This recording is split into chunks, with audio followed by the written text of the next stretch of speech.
فضول خرچی کرنے سے مفلسی آتی ہے۔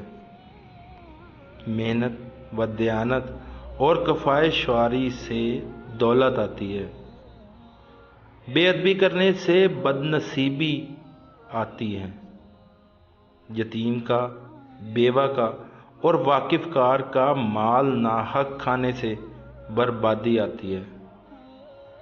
بڑوں کی صحبت میں بیٹھنے سے ادب و عقل آتی ہے۔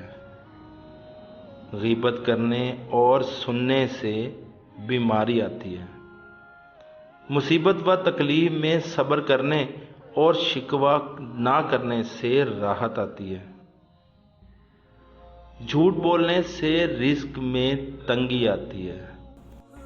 اگر آپ میرے چینل پہ نئے ہیں تو میرے چینل کو سبسکرائب کریں تاکہ ہر نئی آنے والی ویڈیو آپ تک پہنچ سکے۔ اگر آپ کو اچھی لگے تو لائک کریں، شیئر کریں اور کمنٹ سیکشن میں کمنٹ کریں۔ شکریہ۔